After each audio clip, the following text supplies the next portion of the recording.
Buenas noches, profe. Mi nombre es Marcos Eduardo de la Débora y en este video voy a explicarle la práctica 4, que es la de las bobinas. Como objetivo tenemos verificar el comportamiento de los inductores en corriente directa, comprobar las leyes de la simplificación en arreglos en serie y en paralelo y conservar el efecto de transitorio de voltaje inducido, BAC EMF, al interrumpir la corriente en una bobina. En el marco teórico tenemos que los inductores son componentes capaces de almacenar energía en forma de campo magnético cuando circula corriente a través de ellos.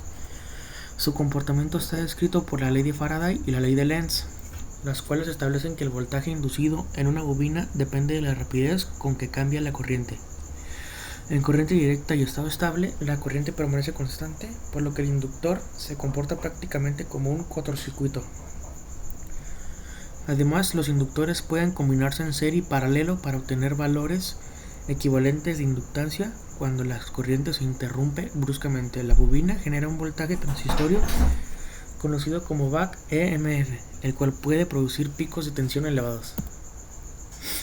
Y para el desarrollo de la práctica, se inició midiendo la resistencia interna de una bobina de 47 milihenrios utilizando un multímetro, y después se armó un circuito en serie formado por una batería de 9 volts y una resistencia de 1 kilo y la bobina para analizar su comportamiento de corriente directa. Se midió el voltaje en las terminales de la bobina. Después se analizaron las combinaciones de inductores en serie y paralelo utilizando dos bobinas de 47 milihenrios y se realizaron los cálculos. En ese apartado pues no pudimos calcularlo con el multímetro porque no teníamos el adecuado.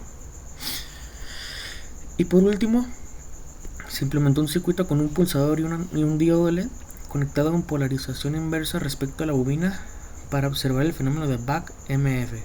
Al generar el circuito, la bobina almacenó energía en su campo magnético y al abrir el circuito se observó un destello momentáneo en el LED debido al voltaje inducido generado por la bobina.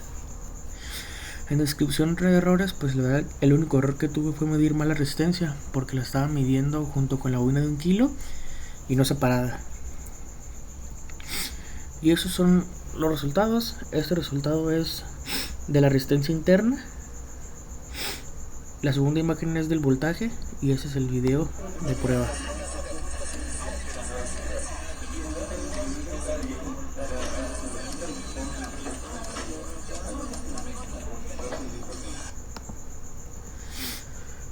Y por último tenemos, por conclusión, la práctica nos permitió comprender el comportamiento de los inductores tanto en estado estable como en condiciones transitorias. Se verificó que un inductor presenta una caída de voltaje prácticamente nula en corriente directa después de alcanzar el régimen permanente. También se comprobó el efecto de las conexiones en serie y paralelo sobre la inductancia equivalente y finalmente se observó experimentalmente el fenómeno de BAC EMF. Entendiendo su importancia en la protección de circuitos electrónicos y sistemas industriales. Y pues estas fueron nuestras bibliografías y sería eso todo por hoy, profe. Buenas noches.